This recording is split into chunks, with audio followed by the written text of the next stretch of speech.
Whitney Kimball Coe is the Vice President and Director of National Programming for the Center for Rural Strategies.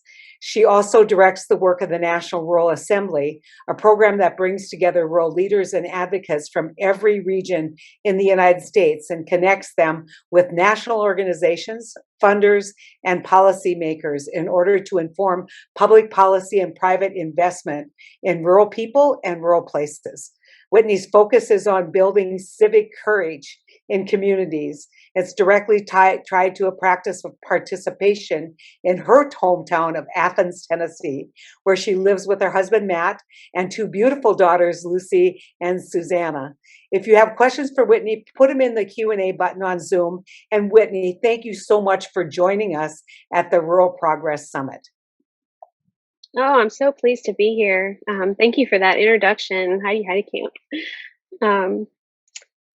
Well, yes, I'm so glad to be with this audience here this afternoon. Thank you to the One Country Project team for bringing together so many important voices and conversations for a national audience. I think that's really awesome because I remember when I started attending conferences that centered rural experiences, they were often somewhat small or, kind of off to the side in a DC hotel somewhere.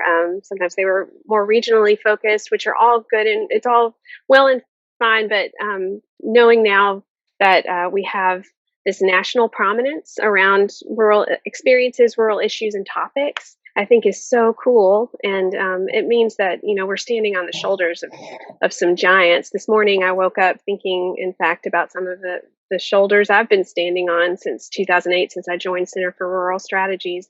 Some of those rural radicals that have held my hand along the way. I was thinking of like Dee Davis and Neil Ritchie, Maya Inzer, Janet Topolsky, Sandy Rosenblith, Eloise Cabell, Lita Fitzgerald. I mean, you start to, you can rattle them off, these really important voices who have lifted up rural as a national issue of importance, and people who are also important. So those are just a few of the rural champions I do carry in my heart. So my name is Whitney Kimball Coe, and I live in Athens, Tennessee. Athens is a small town of about 15,000 people, and it's in East Tennessee, in between Knoxville and Chattanooga, about equidistance between both. It has, more amenities than some small towns and fewer than others. We are about an hour and a half away from Dolly Parton's Dollywood, which is really lovely. We do have season passes, my family and I. And I grew up in Athens. I was born and raised there. I left for college, and I was one of those young people who heard and felt deeply that narrative of, if you're going to succeed, you must leave. Or if you're going to save your life, or have a life, you must leave for better opportunities, and more amenities, more connections, more wealth in other places, usually metropolitan areas. But as I've told the story many times about, coming to my freshman year at Queen's University in Charlotte, North Carolina, and just kind of falling to my knees in loneliness and kind of uncertainty about what was mine to do in the world without a community around me. And I couldn't figure out how to flourish in that community in the way that I had been flourishing through relationships in my small hometown. So I spent the next decade or so working to get back there. And it was no easy task because of all the barriers that we in this audience know about, of course, the lack of broadband connectivity, lack of job opportunities that align with the education you've spent all this time and money on, and in some ways, a feeling of provincialism that makes you feel very small in a world that is so concerned with bigger and national issues. But I finally did make my way back to Athens, and so I call myself a rural homecomer, which is a phrase coined by Wendell Berry, that wonderful author and writer and farmer from Kentucky. Rural homecomers are ubiquitous now. Lead for America was mentioned in the last session, and that made me really happy because a lot of my friends are part of that initiative. This idea of young people recognizing that their worth and impact and the impact they can have in the world can be done on a small scale through just regular relationships with the people living and worshiping and working right next to them. So that's in a nutshell my story of coming home to Athens. And part of what made coming home possible, as I mentioned, broadband was one, but also working for this really small but mighty nonprofit called the Center for Rural Strategies, which has been around since 2001, and it's headquartered in Whitesburg, Kentucky, which is in the coal fields region of southeastern Kentucky. And I've been working there since 2008. Rural Strategies was put together by a team of some above average white dudes, to be frank. Dee Davis is one of those, Tim Merrim is one of those, Marty Newell is one of those, Bill Bishop, some really awesome guys who came together with backgrounds in journalism, philanthropy, media, and a real love and commitment to small towns and communities across the country. And they saw a need for a kind of media revolution on behalf of rural people and places, because the theory of change here for rural strategies is that policy is driven by perception. Policy and outcomes are driven by the narratives we tell ourselves and about other people. And rural needed a strong advocate that could tell stories and bring messages to the country and to the world about a diverse, vibrant, rural America that has many, many heartbeats and a lot of things to offer a nation. So I've worked for this nonprofit since 2008 to do the work we want to do to grow a rural movement that's made up of rural leaders and advocates and allies and a few grumps even. We recognize that rural and urban places must be connected by more than just roads and fibers and waterways. But we have to be connected by that heartbeat, by the stories that we tell, by the meaning making we do in our everyday lives together as a country. So Rural Strategies is also perhaps best known for two primary programs. And here's where I give you leave, if you are listening to me right now, to peruse the internet while you are listening to my remarks. You're welcome to go to one of our main programs is the Daily Yonder. That's dailyyonder.com.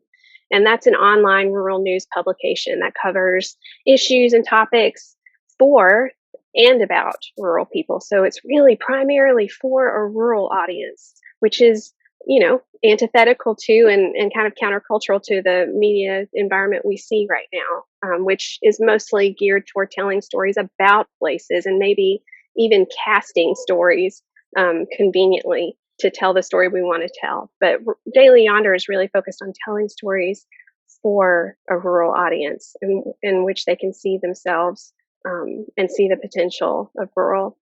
In this last year, the Daily Yonder has done a pretty incredible job, I think, of covering the COVID-19 pandemic in rural. We have a dashboard that showcases, the rate of vaccinations, the rate of infections, and also just some of the trends that have from COVID that have impacted already difficult issues and challenges that we know exist in rural places.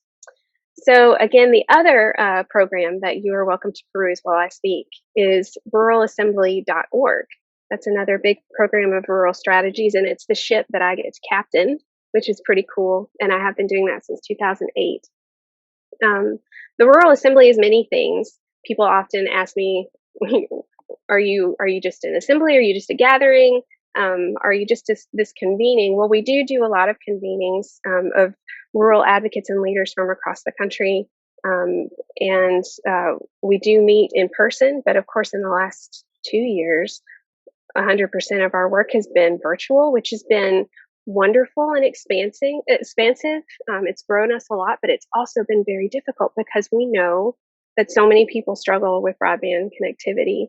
And in a world that requires a virtual connection to engage in democracy, to engage in decision making, to participate in forums like this, we have to acknowledge that we are leaving people out. We are marginalizing people just by making this the platform by which we have these conversations and make decisions. So the Rural Assembly has grappled with that over the last 2 years. We're also a series of media platforms that support and amplify diverse rural voices, like We have a podcast called Everywhere Radio. We have a monthly video that's called Everywhere Extra. We do profiles and interviews with a lot of different leaders. And most of these leaders that we talk to tend to be BIPOC women, queer, young people, Native, and just represent the diversity that is rural America, that we know to be true about rural America. But, primarily, I feel like Rural Assembly is a prayer, probably. It's kind of, it's a prayer that is ever evolving that we're putting out into the world for rural America. We believe that we can model what a diverse and inclusive nation can look like by modeling it through rural lives, experiences, and voices too. And by showcasing what rural sounds like, what it feels like, what it looks like, what it cares about, who we care about, and then turning that to show what is possible. And that's what a lot of our Rural Assembly events are about, is trying to showcase the possible. So again, you have my permission as I keep talking to look at dailyyonder.com and ruralassembly.org to see if anything hits the right button for you. I'll just say that today, I'm going to give you just a short message, but I struggled with what to share because I feel like, in a way, like I'm speaking to a choir of longtime rural advocates and allies and people who've been doing this work even longer than I have. So I'm very aware of the shoulders that I'm standing on, and also aware that you already know the mountains and the valleys that we still have to traverse across the countryside. You already know about spotty broadband, you know about crappy roads and high rates of poverty and chronic illness and difficulty with housing, food, and childcare scarcity. I know you're familiar with closing hospitals and hurting main streets and aging schools. You know about these challenges we face in rural places. So I don't want to hang my hat too hard on that peg. You know that we're constantly trying to push ourselves out of that deficit mindset in order to preserve and grow the beautiful assets that we know exist in our communities. And I also know that you understand what rural equity looks like. It looks like more than just an infusion of dollars. Dollars are important, capital investment, philanthropy, all of that is important. But rural equity is also going to require a real cultural shift in this country, a values reassessment, remembering and acknowledging of who we are, the land upon which we stand, the backs upon which we've built our infrastructure. All of those pieces are like this huge shift that we have to all be involved in, and it won't happen overnight. We know that. I was listening to a Facebook post that Adrienne Marie Brown posted this morning on her Facebook feed. She's a wonderful Black woman, artist, writer, and she was singing a song that was like, you need to find something joyful in your life because the hard work is going to continue. So find the joy, do the hard work, but find the nourishment, find the joy.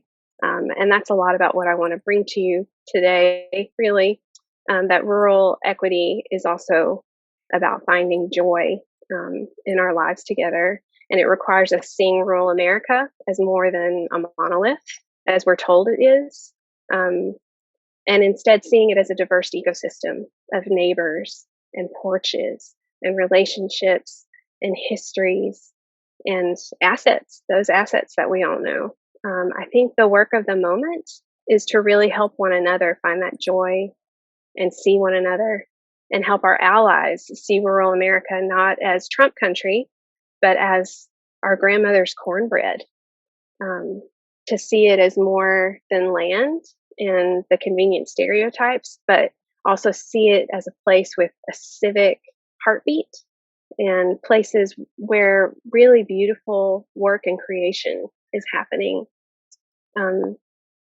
So you see, I've come to believe that we can't champion one another until we're really able to see one another, and to acknowledge that our deficits and our policy failures have a lot to do with those convenient stereotypes and narratives that we've made indelible and we've sprinkled with a profound lack of imagination. So I know I'm speaking to the choir. All that said, I'm speaking to the choir, And I'm like, so what can I tell you that you haven't already heard today, or that you don't already know from your own deep experience as rural champions and advocates? And so I have a short story to share with you. In the midst of my musings about this, I was driving with my family to our vacation spot. We're finally taking a vacation in the midst of COVID, and it is beautiful. It's wonderful.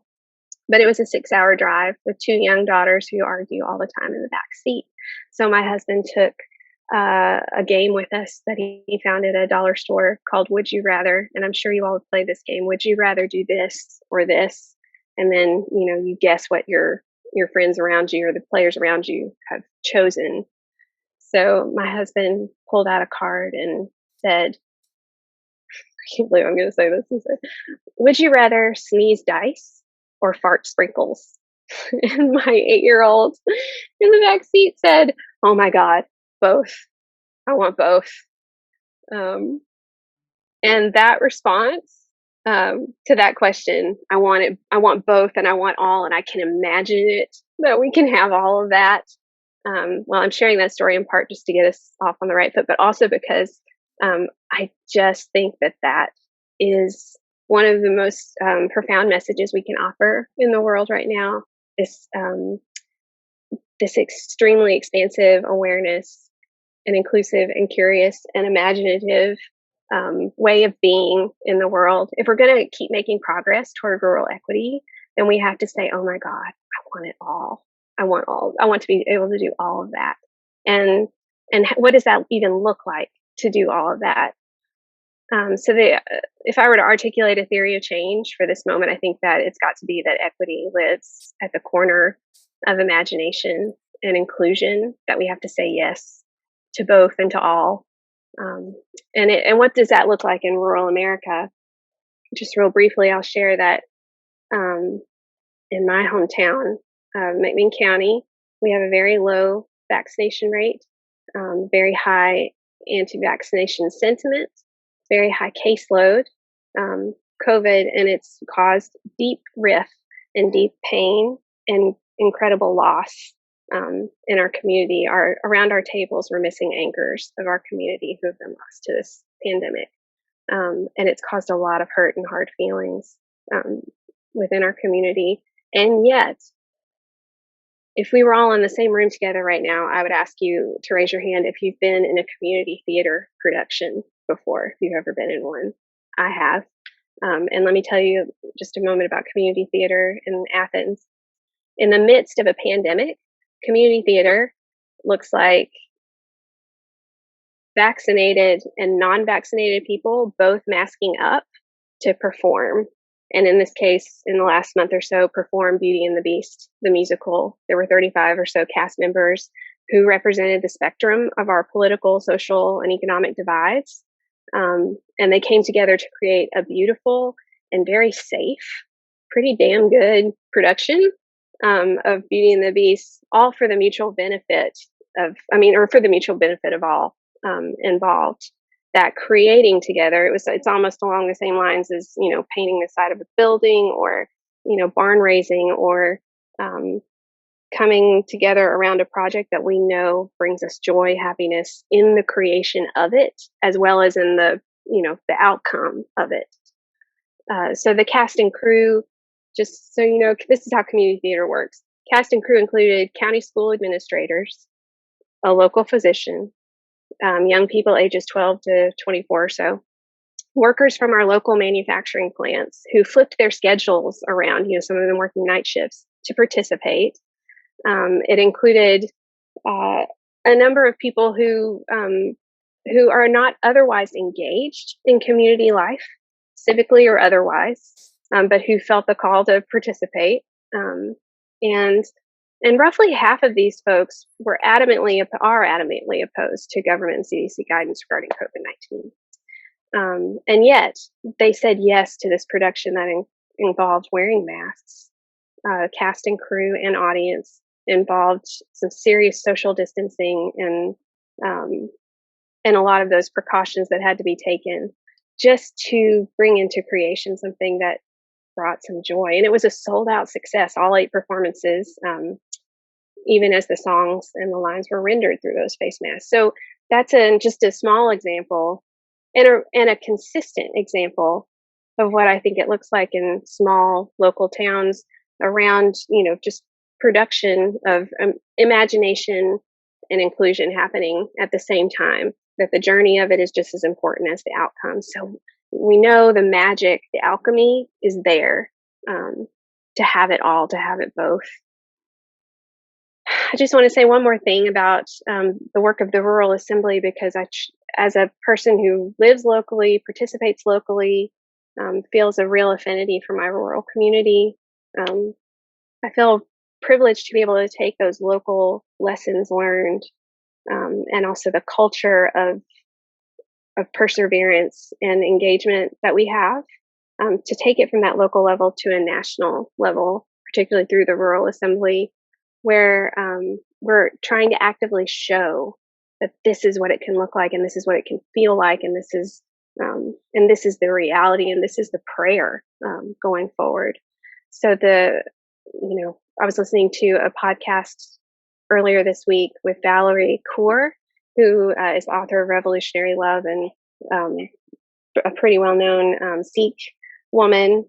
And the person who was interviewing her was grilling her really hard about radical love, this idea of radical love, and being anchored in love, even when you despise the person across from you.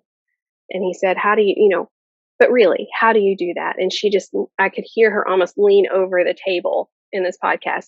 You show them, that's how you do it. And that, I think, is what crystallized for me. Rural Assembly is about showing it. So in the coming week, October 19th and 20th, that's next Tuesday and Wednesday. Thank you for inviting me to this event. I'd like to invite you to the next Rural Assembly event that's free and open to the public, and it's virtual. It's called Rural Women Everywhere.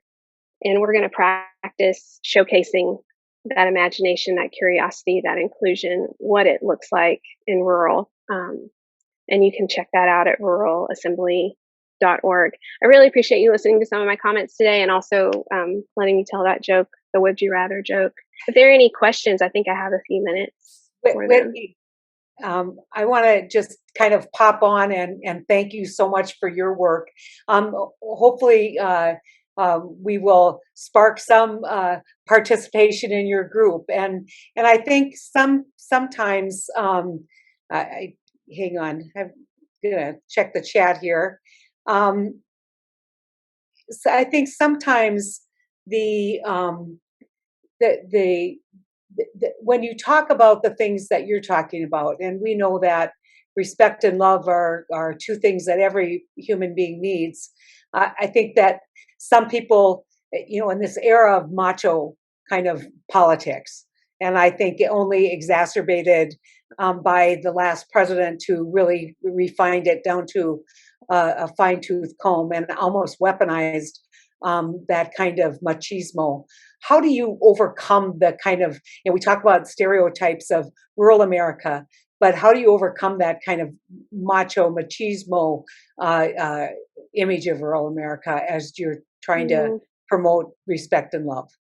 I mean, that is the work that I feel like I'm engaged in every day, is trying to overcome not just the machismo that is emerged in just these last years, but the seal was broken long ago. That line you're not supposed to cross, that we just know you're not supposed to cross. I feel like it was broken in 1619.